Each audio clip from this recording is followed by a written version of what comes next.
Seminario Internacional: Asedios Fenomenológicos y Hermenéuticos 4. Enseñanza de la filosofía. Hubiera sido mucho más sabroso, ¿cierto?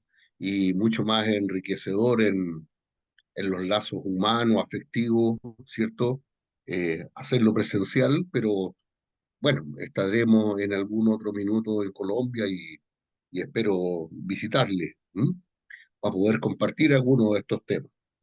Entonces, en primer lugar, yo quisiera agradecer al doctor José Manuel Rosero por esta invitación a reflexionar sobre la, la enseñanza de la filosofía en contextos diversos, populares, indígenas, cierto, rurales, en el marco de este cuarto punto de este congreso, eh, asedios fenomenológicos y hermenéuticos. Entonces, yo quisiera partir comentando que lo que yo haré no es tanto una reflexión teórica, sino que más bien una reflexión que parte de una experiencia concreta que yo he vivido en mis primeros años de enseñanza en la filosofía, cuando impartía un curso en un colegio donde había mayoría de estudiantes campesinos. Entonces, para que se entienda bien la problemática, estábamos en tiempos de una dictadura militar que había cambiado el currículum de filosofía y había repensado todos los grandes temas en clave solo de filosofía europea, de lo que tradicionalmente se entiende como filosofía occidental, y había una primera gran unidad que se llamaba el paso del mito al logos. Como eran estudiantes campesinos, entonces era natural la pregunta de si ellos entendían lo que era un mito y lo que era un logos. ¿M? Y para luego ver qué cabía entender por este paso del mito al logos. Entonces yo le hago unas pequeñas explicaciones muy pedagógicas, muy sucintas a estos estudiantes, y en algún minuto la discusión empieza a concentrarse en una cuestión muy difundida en la tradición campesina, que es el tuetué. Entonces, para los amigos colombianos habría que hacer toda una explicación, ¿cierto?, de qué es lo que es el tuetué, pero en, en palabras muy sencillas podríamos decir, este es un grito, ¿cierto?, fatídico, ¿ah?, que acontece normalmente en las noches. Si uno escucha, ¿cierto?, en la cabaña de los campesinos, tué, tué, y la gente se asusta mucho porque la gente dice, son los brujos que van volando. ¿M? Entonces, para los estudiantes campesinos, cuando yo trataba de mostrarles qué es lo que los griegos habían entendido por mito, ellos lo vinculaban con esta creencia, ¿cierto?, del tuetué, que está a la vez asociada a un conjunto de ritos y de prácticas de cómo evitar que esos brujos pudieran hacerles daño a la familia.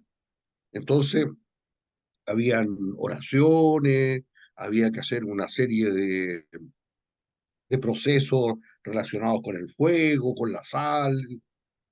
Bueno, a partir de ahí, entonces, eh, esa unidad del mito y del logo la concentré en una investigación, podríamos decir, junto con los estudiantes, donde la gran pregunta que yo les hacía era si ellos conocían, ¿cierto?, familiares, personas que hubieran tenido una experiencia con los tuetués y si podían entrevistarlos en relación a saber más detalle de esa interacción con los grupos.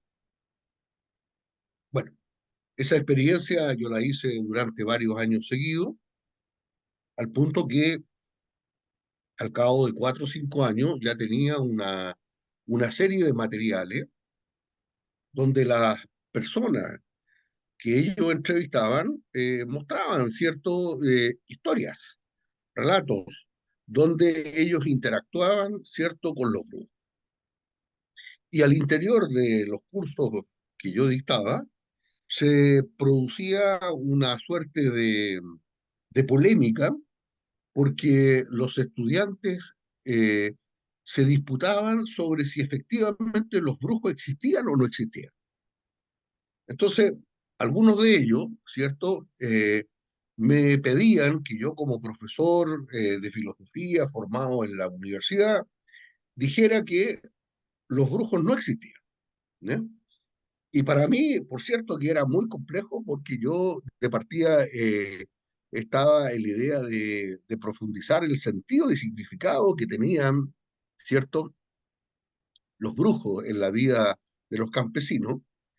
Y por tanto, yo decía simplemente que era muy difícil negar que pudiera existir una relación, ¿cierto?, entre las personas y los brujos, porque efectivamente, si las personas sostienen, ya, no solo que creen en ellos, sino que los han visto, sino que tienen historia y que se manifiestan en distintos relatos, entonces quiere decir que había una presencia, ¿ah? Una presencia de los brujos en la vida, ¿cierto?, de los campesinos. El punto no se quedó solo en los cursos, sino que finalmente en ese colegio donde la mayoría eran estudiantes campesinos, empezó, digamos, a darse, digamos, toda una discusión de lo que hacía el profesor Salas en el curso de filosofía en esa unidad del mito, ¿ya? Y del paso del mito al logo. Y comenzamos entonces luego a ver que los mismos profesores de ese colegio se acercaban a mí de una manera más silenciosa, no con presencia de otro, para contarme también sus propias experiencias acerca de los libros. Entonces a mí eso me parecía extraordinario, porque no era solo los estudiantes que reconocían que algunos de sus parientes, familiares cercanos, habían tenido contacto con los brujos, sino que los mismos profesores de ese colegio, ¿cierto?, manifestaban que habían tenido experiencias, ¿eh?, de algún tipo, ¿cierto?, donde ellos relataban su vínculo con los brujos. Entonces, a mí eso me parece muy interesante, justamente para una unidad que trata de los asedios fenomenológicos y hermenéuticos, porque podríamos decir que justamente la fenomenología y la hermenéutica, eh, como metodologías de trabajo, además que los supuestos teóricos que tienen, de alguna manera nos permiten dar cuenta de esa interrelación compleja que hasta el día de hoy sigue existiendo en comunidades campesinas, en comunidades indígenas, incluso en las periferias de las grandes ciudades, donde efectivamente el vínculo con estos seres sobrenaturales, como pudiéramos llamarle, sigue teniendo relevancia en la vida de las personas. Entonces, desde la fenomenología, si tomáramos un par de conceptos solamente, podríamos decir es bien significativo que para todos los que han tenido contacto con los brujos, ellos hablan de una experiencia que han tenido. ¿Eh? Y efectivamente, la categoría de experiencia es una cuestión central en la fenomenología. ¿Ya? No solo la experiencia en un sentido empírico, ¿cierto? Como un científico que tiene un determinado experimento en un laboratorio, ¿cierto?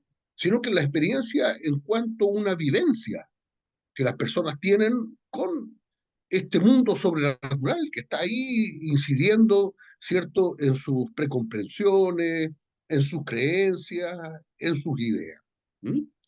Y eso se podría resumir entonces en la categoría, ¿cierto?, que ha hecho famoso el padre de la fenomenología Husserl respecto del Lebenswelt, ¿ah?, el mundo de la vida. ¿Ah? Entonces uno podría decir, el mundo de la vida popular, ¿m?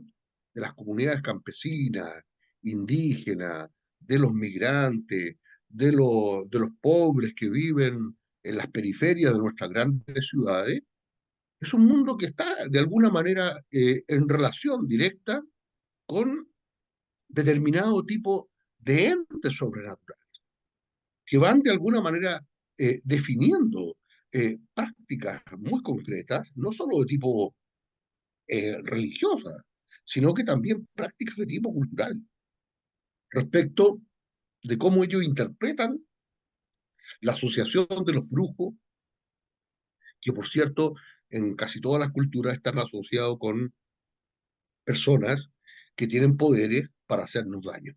¿Mm?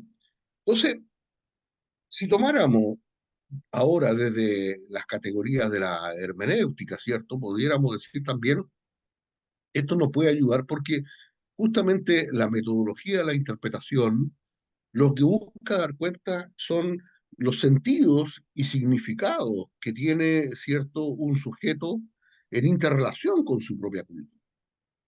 Entonces, una hermenéutica contextualizada tendría que dar cuenta de decir, bueno, ¿por qué hasta el día de hoy, ¿cierto?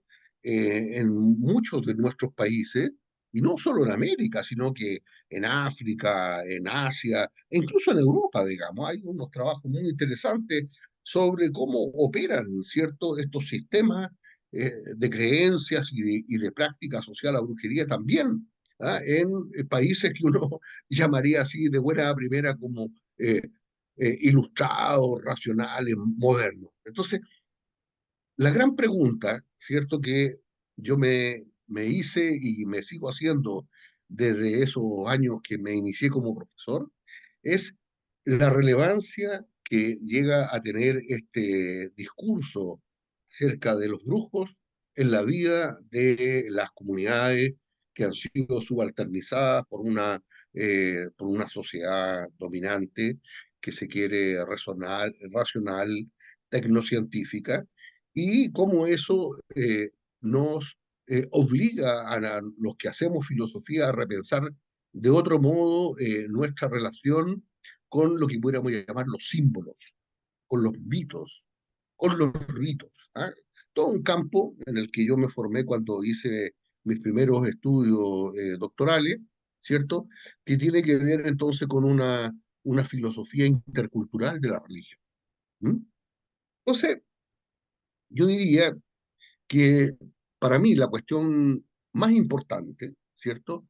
Es mostrar que para enseñar filosofía no se requiere acudir a las grandes experiencias míticas que tienen, ¿cierto?, las culturas antiguas, ¿cierto?, que han sido parte de nuestros programas de filosofía clásica. Eh, para enseñar filosofía de una manera contextualizada, nosotros podemos partir, sin lugar a duda, de estas creencias y prácticas asociadas con los seres sobrenaturales que pueblan los imaginarios de nuestros pueblos. Entonces, dicho así, tendríamos que decir que una enseñanza contextualizada de la filosofía tiene que partir siempre de aquellos mundos de vida donde efectivamente las personas no solo tienen una experiencia con un mundo físico, un mundo con el que pueden operar así como lo enseñarían las ciencias positivas, sino que un mundo que está plagado también de seres que de alguna manera nos exigen eh, conducirnos de un modo distinto. ¿Mm? Por tanto, la idea que lo sobrenatural y el mundo natural están operando permanentemente en una relación de tensión, de interacción. Ahora, eso que es de alguna manera sencillo decirlo como un diagnóstico, ahí podríamos coincidir sin problema con el trabajo investigativo que hacen los antropólogos, los sociólogos, los comunicadores, ¿cierto? como un diagnóstico de lo que pasa en las culturas populares, campesinas, étnicas, nos plantea entonces una cuestión mucho más compleja en el terreno filosófico, porque ciertamente que en la filosofía contemporánea se ha ido generando una actitud que proviene de una visión positivista y neopositivista, ¿cierto? Que tiende a reducir, ¿cierto?, el lenguaje a aquello que puede ser experimentado, ¿cierto? A esos lenguajes que pudiéramos llamar empíricos formales, que son lo que llamamos la ciencia exacta, pero hemos dejado de lado una serie de lenguajes en que viven, ¿cierto?, las culturas, donde operan otro tipo de discursos que no son necesariamente vinculados a una experiencia natural, sino que a una experiencia que está, ¿cierto?, desafiándonos permanentemente en relación a qué es lo que significa. Entonces, cuando yo analizaba con alguno de mis estudiantes el tema de la brujería, ¿cierto? Eh, Uno entiende que la brujería sobrevive porque efectivamente hay una experiencia del mal y del daño, ¿ya? Que existe hasta el día de hoy, sobre todo en aquellos sectores donde efectivamente la posibilidad de vivir un robo, un asesinato o, o toda una serie de situaciones que nos afectan día a día. Entonces, la brujería lo que quiere explicar de alguna manera es por qué razones, ¿cierto? Nosotros vivimos de alguna manera bajo esta relación con el mal, ¿m? Con el dolor, con el daño. Y ahí diríamos, el mundo popular, el mundo campesino, el mundo indígena, a través de los brujos nos está dando ciertas indicaciones, ¿ah? De cómo opera, digamos, esas relaciones donde el mal y el bien están en una permanente interrelación. Entonces, si nosotros queremos decirlo de una manera más neta, podríamos decir, nosotros en la enseñanza de la filosofía nos equivocamos si pensamos que la realidad solo puede ser entendida en una vinculación al bien o a los bienes, ¿ah? Como ocurre frecuentemente en el terreno de la ética, ¿cierto? O también de la política, ¿cierto? Cuando, por ejemplo, enseñamos a nuestros estudiantes toda la terminología eh, metafísica relacionada, por ejemplo, con el bien y su expresión sociopolítica en el bien común. ¿M?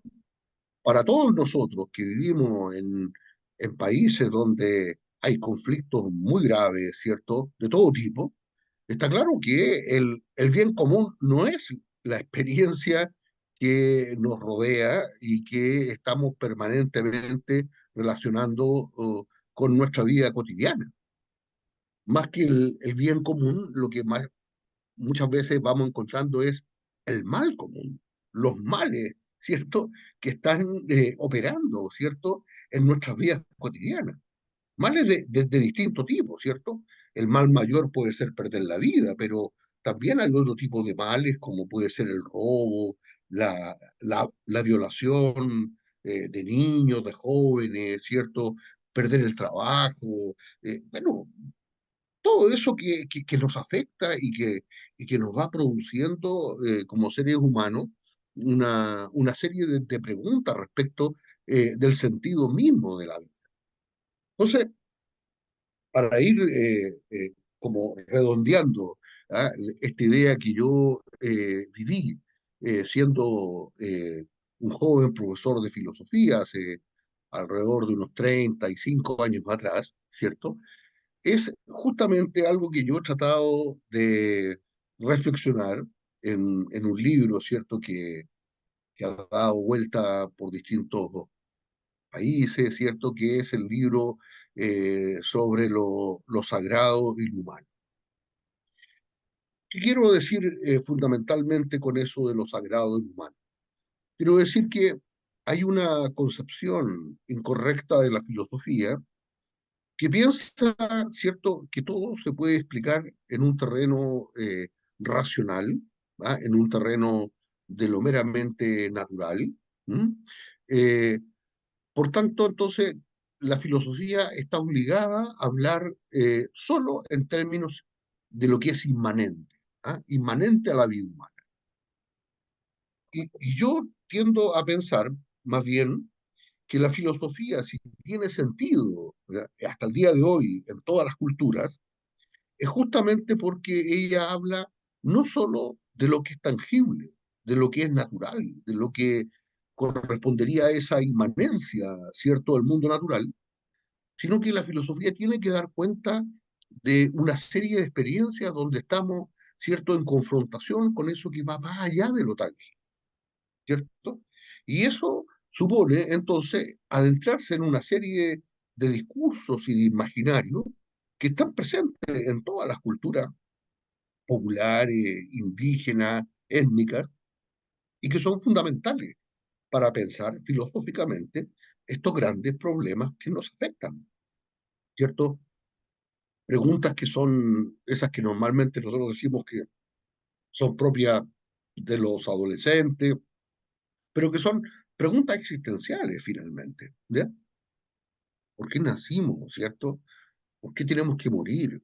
¿Ah? ¿Qué deberíamos hacer en esta vida, digamos? ¿Cierto?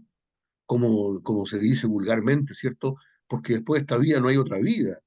Pero justamente los discursos, los imaginarios que tienen esas culturas étnicas, populares, campesinas, ¿cierto? E indígenas, lo que van mostrando es que no es que esta sea la única vida que existe, sino que hay toda una vida, ¿cierto?, del orden espiritual, ¿no?, de una serie de imaginarios que nos llevan a hablar de eso que es trascendente, ¿ah? De eso que normalmente callamos, ¿cierto?, pero que es fundamental para nuestra experiencia humana. Y eso acontecería, ¿cierto?, en situaciones límites, ¿ah?, como diría el filósofo Karl Jasper, ¿cierto?, que son esas grandes preguntas que nosotros nos hacemos respecto, eh, por ejemplo, cuando una pareja, un matrimonio quiere, digamos, tener familia, todos pensamos que es natural, ¿cierto? Que si uno cumple, ¿cierto?, los preceptos propios, ¿cierto?, de la reproducción, ¿ya?, uno pudiera llegar a tener hijos. Pero sabemos que eso no es así, ¿ya? De un punto de vista estrictamente biológico, sabemos que hay un porcentaje no menor de seres humanos que no pueden reproducirse. Entonces, qué tremendo, ¿cierto? Es esa experiencia, ¿cierto? De una mujer, de un hombre, que quieren tener, cierto, descendencia y no pueden, ¿no? O pongámoslo en otros ejemplos, cuando nosotros pensamos que todos estamos llamados, ¿cierto?, a vivir bien, en un cuerpo sano, que puede, ¿cierto?, lograr desarrollarse a lo largo de los años y poder alcanzar, ¿cierto?, lo que es la plenitud de una vida realizada. Sin embargo, eso tampoco es cierto. Todos nosotros estamos propensos, ¿cierto?, a vivir enfermedades, pero no es solo la eventualidad de la enfermedad, sino que qué pasa con aquellas personas que nacen con enfermedades tremendas, que incluso les hacen perder la posibilidad de alcanzar la plenitud, y esas enfermedades catastróficas, que no solo afectan a los adultos mayores, ¿cierto?, o a los que ya, ¿cierto?, han vivido una vida, sino que afectan sobre todo a, a los más jóvenes, a los niños. ¿Mm? Eh, ¿Qué es lo que explicaría entonces, cierto, eh, esa muerte, ¿ya?, prematura de todos esos inocentes? ¿Mm? Que es como la pregunta que se hacía a Dostoyevsky, ¿cierto?, acerca del mal de los inocentes. Bueno, entonces, Yo diría que en el caso de la enseñanza de la filosofía, es fundamental poner a los estudiantes en relación a esa experiencia, ciertos límites, donde efectivamente el discurso meramente naturalista, ¿ah?, de lo inmanente, tiene que ser cuestionado porque es incapaz de entregarnos respuestas a esas cuestiones más fundamentales de la existencia humana, que obviamente van a tener eh, una implicancia enorme a la hora del desarrollo de una vida moral, de una vida política, ¿cierto? De una relación de unos con otros. Entonces, para terminar y dejar tiempo para que puedan darse algunas preguntas o comentarios, yo diría que en esta referencia a los mitos de los campesinos, pero también que los podemos encontrar en las comunidades indígenas, que los podemos encontrar en las periferias, las grandes ciudades, ¿cierto? En las poblaciones migrantes que van de un país a otro, encontramos una serie de discursos y de imaginarios tremendamente significativos acerca de lo que significa el mal y el bien. Y cuando nosotros tenemos que enfrentarnos al mal, al dolor, ¿cierto? A eso incierto que puede llegarnos en nuestra vida en cualquier minuto, nos encontramos entonces con preguntas que son fundamentales porque remiten de alguna manera a las cuestiones de fondo de la existencia humana. ¿Tiene o no tiene sentido vivir, cierto, esta experiencia con todas esas limitaciones que entonces, yo creo que la cuestión de eso que se ha llamado en la historia contemporánea de la filosofía el existencialismo, es algo que yo diría es de alguna manera connatural con las culturas humanas.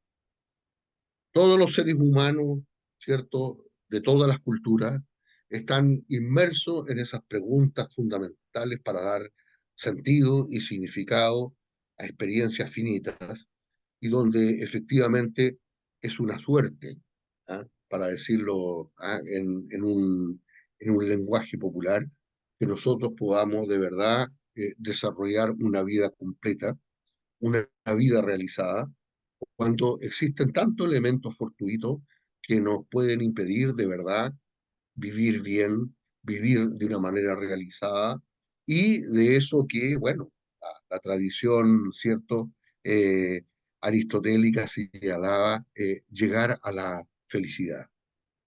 Para decirlo de una manera más fuerte, podríamos decirlo que las culturas, ¿cierto?, campesinas, indígenas, populares, lo que nos están mostrando, es que efectivamente lo que acontece en la vida de las personas, más que la propensión a la felicidad, es la propensión que nos hace vivir, ¿cierto?, una sociedad hacia la infelicidad, donde efectivamente las posibilidades de alcanzar el logro y la realización son más difíciles, ¿cierto?, porque efectivamente lo que nosotros tenemos que lidiar día a día, ¿cierto?, es con esos tremendos sufrimientos sociales, para decirlo como Emmanuel Renaud, ¿cierto?, que son esas experiencias de injusticia que están en el día a día presentes, ¿cierto?, en nuestras familias, en nuestros barrios, en nuestros contextos, ¿cierto?, subalternizados y empobrecidos. Entonces, yo terminaría diciendo simplemente que yo he tenido la suerte de aprender de mis estudiantes campesinos, ¿cierto?, en Chile, esa potencialidad que tienen los discursos y los saberes populares para referirnos a esa otra realidad sobrenatural que a veces una filosofía de alguna manera adicionada a una concepción fisicalista, naturalista de la ciencia, quiere hacernos creer que es la única realidad existente. La realidad es tangible, pero también es intangible.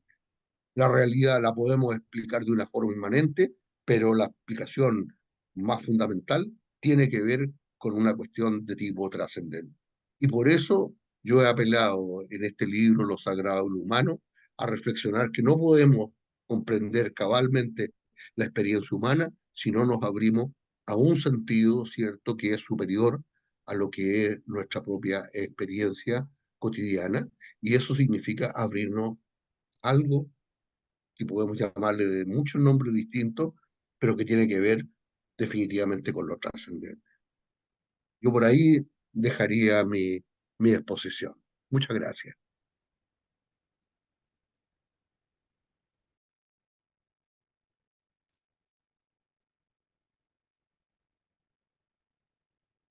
Muchas gracias, estimado Ricardo. Entonces, abrimos el espacio para preguntas, comentarios a la disertación del doctor Sá, tanto de los asistentes presentes como de los que están conectados.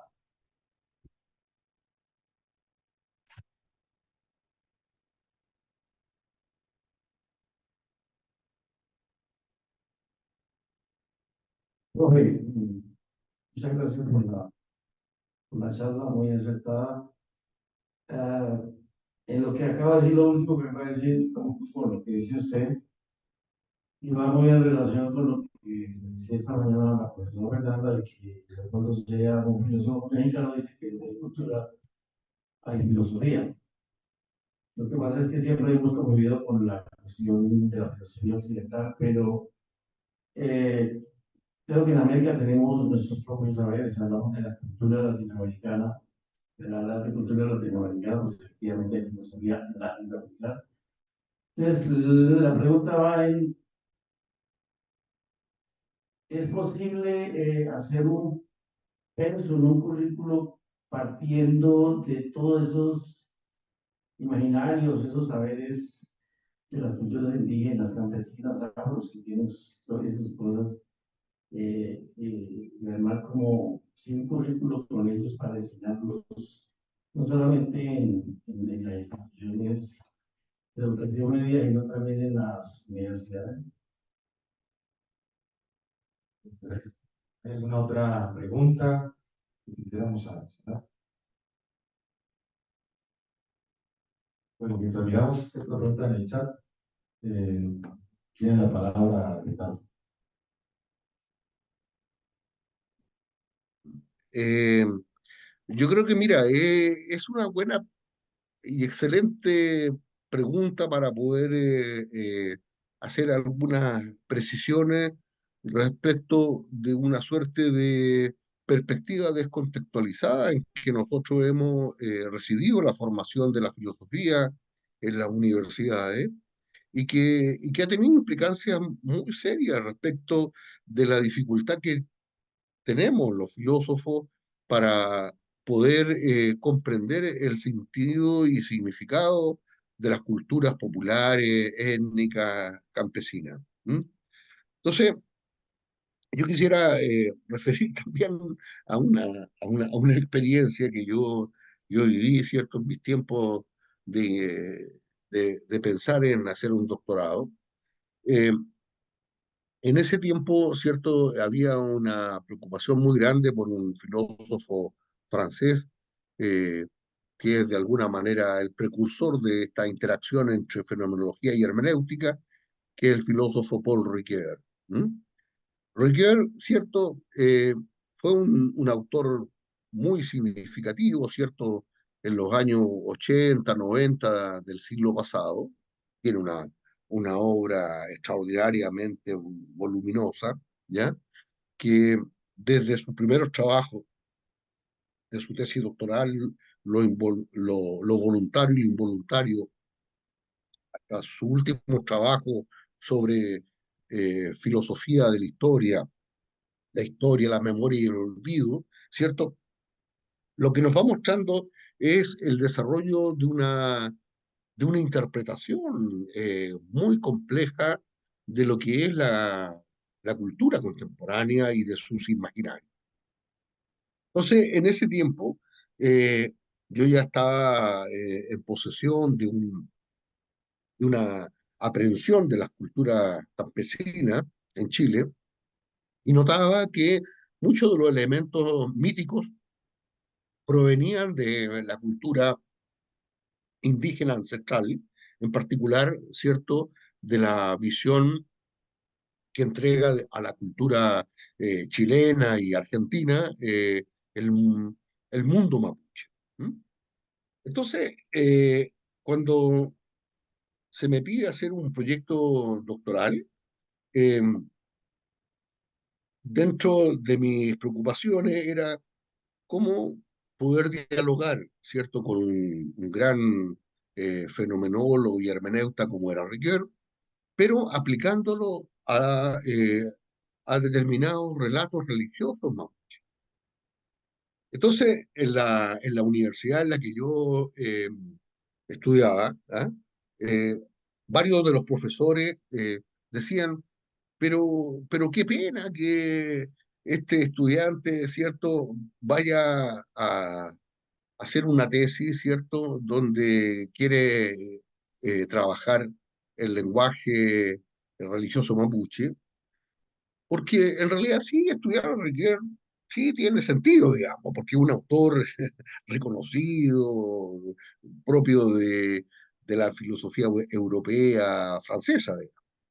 Pero, pero estudiar a los indígenas, o sea, en filosofía, ¿ah?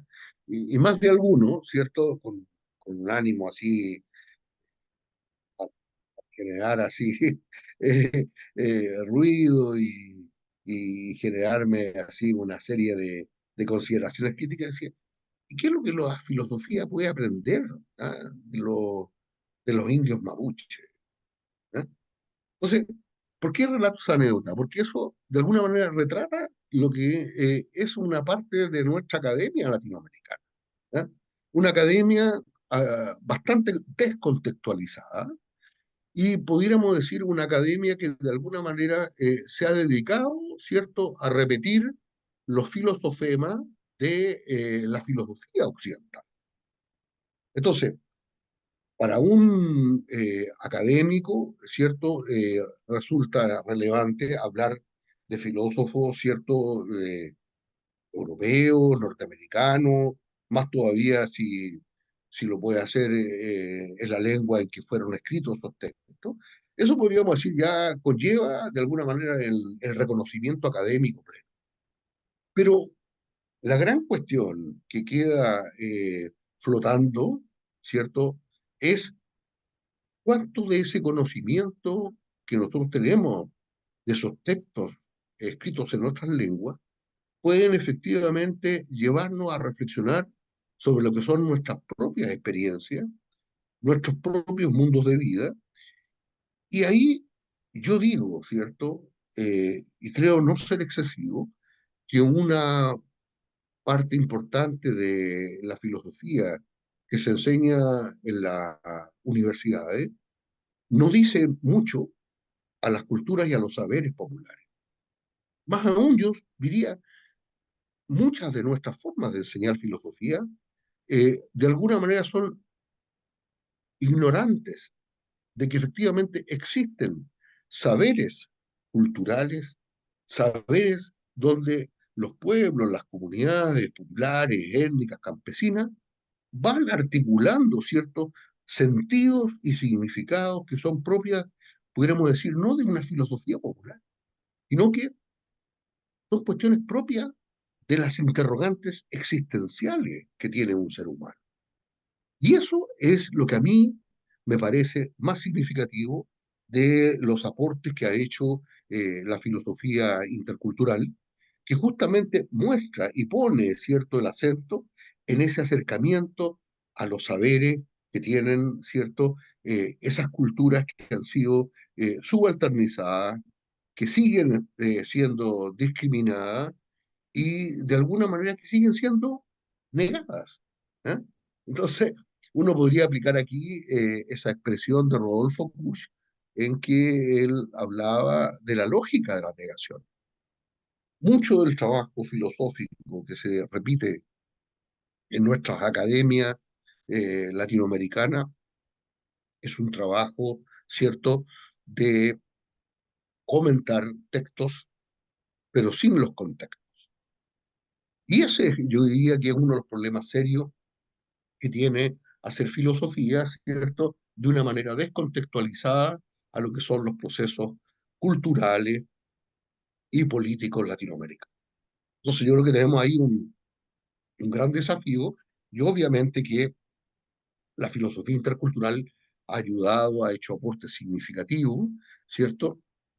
En la obra de Raúl Forné Betancourt, pero también, ¿cierto?, en la obra de filósofos que sin ser interculturales, ¿cierto?, han hecho unos aportes muy significativos a comprender los procesos de liberación, como Enrique Dussel, Roy o Frank Hinkelamer. De manera que entonces yo diría que la filosofía latinoamericana ha hecho un esfuerzo significativo por tratar de recontextualizar la reflexión y las categorías filosóficas para articularla a los saberes culturales que son propios de nuestras culturas latinoamericanas. ¿Ya? Por ahí yo dejaría ¿ah? Un intento de aproximación a lo que se me pregunta. Muchas gracias. Bien,